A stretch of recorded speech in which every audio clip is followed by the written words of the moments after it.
What is up, YouTube? It is your least favorite YouTuber, General Moscow. I tip my hat to you. And yes, I am back at it with another Firearms Friday, which might actually be posted for once on, you guessed it, a Friday. Oh, great, I forgot. Most of this gun fell apart. I don't care. Today, we have the pleasure of looking at a model I put together myself, obviously. This is supposed to be a QF 1-pounder Pom Pom. Gonna be a more short but sweet video, even though this model took me more than the past few models combined. This thing is 6 feet and 1 inch long with a 3-foot 7-inch barrel. Don't ask me how I actually remember that. With a caliber of 37 millimeters and firing at 300 rounds per minute, it was originally designated, as a close-in anti-torpedo boat weapon for warships, and of course, it was named for the distinct Pom Pom it made when firing.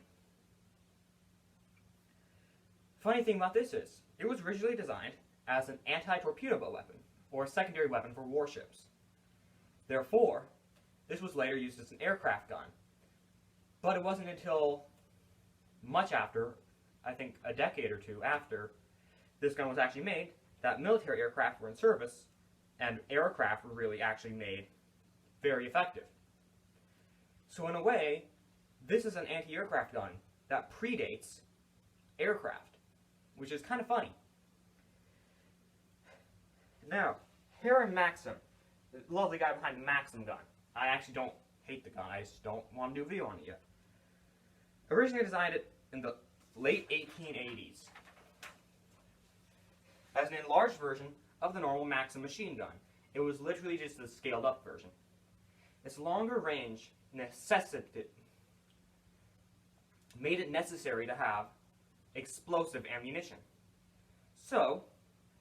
But because of certain conditions and everything, they had to make it at least 400 grams, or 0.88 pounds. As that was the lightest exploding shell allowed under the St. Petersburg Declaration of 1868, and reaffirmed in the Hague, I know I'm pronouncing that wrong, convention of 1899. These guys liked conventions. Wonder if they were furry conventions. I'm going to get down here so I can actually look at this thing. I don't think you guys get the scale of the actual gun. This is slightly smaller. That's just that the real gun is about this tall, and the barrel is huge. So it's a bit scaled down, except for the length. Jeez, I should have just scaled down the entire thing. This took me 3 hours and 45 minutes to build. No, it was not fun. And no, before you even ask it, Lego Man, I do not like the Pancore, and I'm never going to like the Pancore.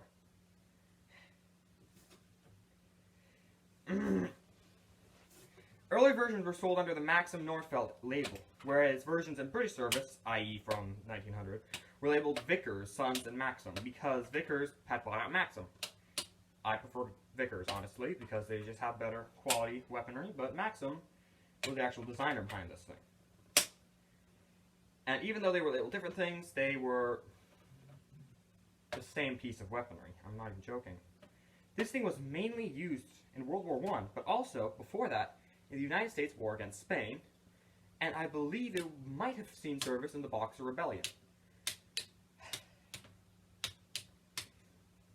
I do, however, know for a fact, this thing also served through World War II, with some numbers of them being used by Germans. In total, it was used by South Africa, the German Empire, Britain, of course, and then, as I mentioned, the United States. As I said before, this was an absolute pain in the wild donkey to make. And you know what? At the end of the day, it's going to be really satisfying to just... Yeah, that was immature. No, I don't care. In retrospect, if I have to remake the video, I'm just going to give up. Anyways, this is your least favorite YouTuber, General Moscow, wishing you adieu.